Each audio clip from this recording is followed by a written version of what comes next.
Hello guys, do you want to get yourself a visa sponsorship here in the UK? Are you looking to bring in your family into the United Kingdom through visa sponsorship? Now, everyone is focused on NHS, and this video is going to be a guidance on how you can start your applications into the NHS sector. I have always said this thing in my channel that NHS is the best place to get a job and get visa sponsorship. Remember, not every job in the NHS is giving sponsorships. So this video is going to guide you on how to make the right applications to get the right employers that are giving sponsorships. As you can see now, everybody is on NHS and the competition is quite high. And there is something else people always don't understand. They always feel like NHS is only for doctors, nurses, carers, healthcare people in general. But the truth is that it is not true, because in this video I will guide you on how to get NHS jobs, whether you're a doctor or not, whether you're an accountant or not, whether you're in the HR or not, IT, even IT drivers. So guys, I want you to stick around because I'm going to do a demonstration. I will show you my screen and I'm going to show you the latest way you can apply for jobs in the NHS, and you go directly to their site. This one is not the one you click on Indeed, and Indeed will carry you to another place and carry you to different sites, and you register, and then you don't even know where you are again. This method I'm going to share to you is going to bring you directly to the site of the employers. Whichever people employ, whether hospital, anywhere, you are going directly to the site. But the first thing I want you to do is to stick around. Give this video a thumbs up so that I know that you like this content, and I'll create more contents like this. Subscribe if you haven't subscribed. And if you're a new member here, this is Irene. I talk about everything living in the UK, lifestyle, and every other thing in between. So please do stick around as I carry you along through this video on how to land yourself your dream job. Before I show you the demonstration on the right place or site to get direct contact with the NHS employers, I need you to know these tips. The first tip I want to be discussing is supporting statement. There is something called supporting statement when applying for NHS jobs, and it is very, very important because if you have been applying for NHS job before now, you're going to notice that in that blank space they wrote supporting statements or supporting information, whatever. There is always a red asterisk there. If you are very observant, so that red asterisk is just to tell you that this is very important. Whatever it is you write here is what might make you better than the other person that is applying for this job, and you have to take it seriously. Some of you do pay money and pay people money that will write a supporting statement. Actually, paying money is kind of, how will I put it, like you're shooting yourself on the leg, because the person writing it for you might not be able to tailor down exactly your work experience, your personal experience, how you feel, or whatever it is that has to do with that job, because it is you who have gone through this experience, this job experience, or this personal thing that will be able to know how to convey it. There are 1,001 applications or websites that can help you write a supporting statement that you don't even need to pay anybody, because funny enough, that money you're paying to somebody, that person is definitely going to use that same website or link that you have failed to use to write that supporting statement, because the person does not know you or everything about you. So what I'm trying to say is that you have to pay keen attention to supporting statement. You don't joke with that one. You don't want to do a shabby work, because that is absolutely what is going to land you a job. That is the only way an employer can consider you over every other applications. Please pay attention to your supporting information, supporting statements.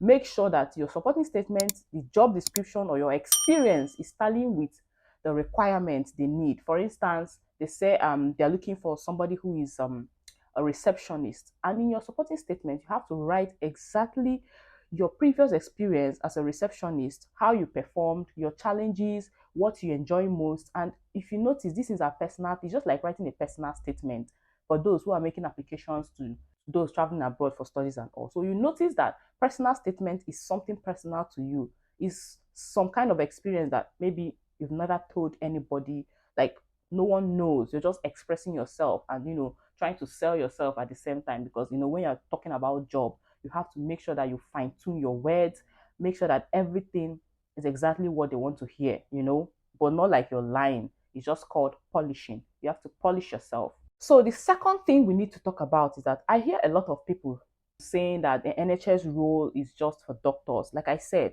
NHS role is not only for doctors because there are so many aspects in healthcare. Do you know that in healthcare we have nutrition and dietitians? Those ones now you will not call them that they are calling into health, or would I say those ones you will not say they are strictly into healthcare, because yes, your diet matters in your health, but they are still part of the NHS. There are still other people who are in the administrative part. I mean, if I come into a hospital and I want to talk to somebody, do I talk to the doctor directly? No. I meet the receptionist, I meet the administrative people. Do you know that there are some people that are also housekeeping? This housekeeping also has to make sure that the beds are laid, the wards are well arranged, the floors are clean.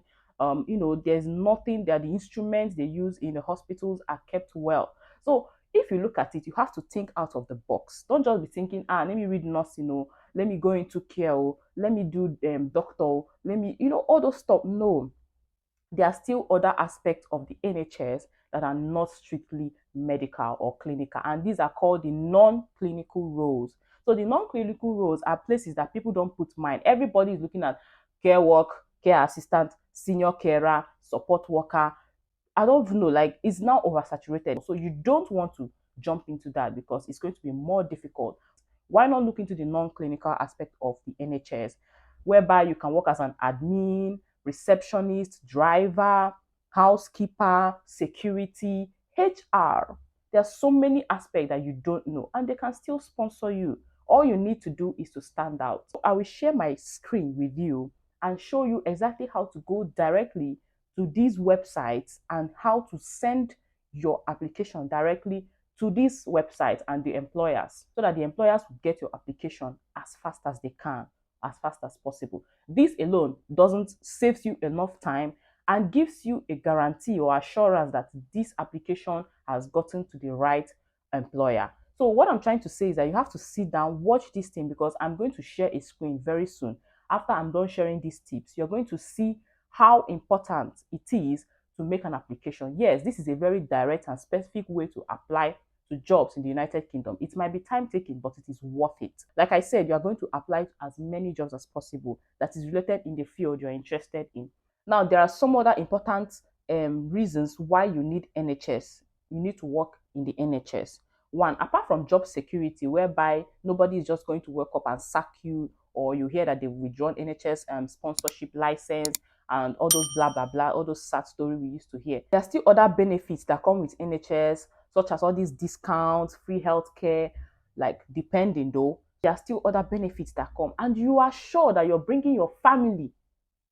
NHS is exempt from all these, don't bring your spouse, don't bring your this, don't, no. In NHS, once you have a job in NHS, you are above those strict rules. So I think it's something everybody have to look into. Yeah, it's going to be highly competitive now, but go for the non-clinical roles. I'm telling you guys, leave care alone, leave care worker, care assistant. Another thing I want to add is that you have to upgrade your skills. Yes, they said it's not most that you have to go to school to pick up some of these roles in NHS, but I can assure you, taking extra skills is giving you upper hand from someone else who just didn't do anything and is applying. I mean, this is a competition, so you have to make sure that you are thorough and you are very convincing. Relax as I share you my screen on how to visit these websites and apply for these jobs, because it is very, very important. Open your Google browser and type ICBs and NHS Trust. Remember to add that trust so that you get the exact site. And then ICB stands for Integrated Care Boards. And this site is the site that is going to bring out all the NHS Trust and then the jobs and different locations where you want to apply for these jobs. As you can see, North Central London, East, West, down to the classification of jobs, mental health, acute trusts, and under them you see the trusts that are related to the mental health and so on and so forth. So this is more specific and direct, and it's going to lead you directly to the trust websites where you can tender your application. So this is one of the best ways to make an application. Now let's click on each of these. North Central London, let's see their page and see if there is any availability. if there's any job vacancy or anything at all. Now, this is how their page looks like. You can read up on their page to know exactly what this is all about. If it resonates with you, you can just tender in your application as well. So yeah, this one is the second one. Let us look for the one that have job. Okay, this is Chelsea and Westminster Hospital, and we are looking for, okay, see where they wrote work with us. This is a good one because this work with us can show you whether there is vacancy. Now we have found one. They said we have vacancies in the following sectors: health sciences, nursing, administrative science, support services, medical and dental, allied health professionals. As you can see, there are administrative service work here. So this is to tell you that the non-clinical roles in NHS also hire people and even give sponsorship. So here now are the vacancies that are connected to administrative aspects, which start from band 4, band 3. And guys, I want you to know that anything below band 3 might not give you sponsorship. So look for jobs that have band 3 and above for you to get job sponsorships. So now we are in the site. We now see that this job, there is a vacancy here. There's a job vacancy, and you can read up on these things to know their main duties, you know, your roles and responsibilities, person specification, the education and qualifications they need, the essential criteria, additional information that they need, so that you'll be able to tailor down your CV exactly to whatever it is they need. Guys, I've given you so much tips, and I want you to subscribe to this channel. Then for those who are also in the United Kingdom, probably as a student who are just finishing their school and dependents, and they want to enter into NHS, the best thing I would advise is, I know this might sound crazy, but the best way, or one of the ways to integrate into NHS, is by joining the volunteer team. Yes, please don't eat me. I know that yes, volunteer is free. Nobody does free thing nowadays because bills are waiting for you. But if you have your own job set aside, like your normal regular job, fine and good, you can be doing that job and then apply for volunteering work in the NHS, because this volunteering work is not even so demanding, most of them, because you might just go to work once in a month. I'm telling you the fact. They don't stress you because they don't pay you. But the thing is that from there, you're beginning to grow your life, you're beginning to connect with people, you're beginning to understand how the NHS works, because even the NHS also likes recommendation. Like if they know you and they've seen that you've done this and you're very committed, I mean, just a small chance for people to get to know you, and you ask questions. From there, you build up, and before you know it, there might be a job opening in that sector that you're working in, and then boom, you are the first person they'll consider. Because I know volunteering work, I know how it can be. You're just spending money and nobody is even looking at you, and but this is actually one of the ways to get into NHS. People don't look into it because everybody is hustling. I know that this video must have impacted a lot in your life, and the only thing I want you to do for me is to subscribe to my channel and give this video a thumbs up. By that way, you're letting YouTube know that I like this content and I want to see more of this, and I also want it to get to more people who are also looking for something like this. So guys, please do well and give this video a thumbs up, and share to your loved ones, because I'll be posting more content concerning job and job opportunities here in the United Kingdom. If you have any question, please let me know in the comment section, because I'll be there to answer whatever question you need. Thank you guys for tuning in, and I'll see you in my very next video.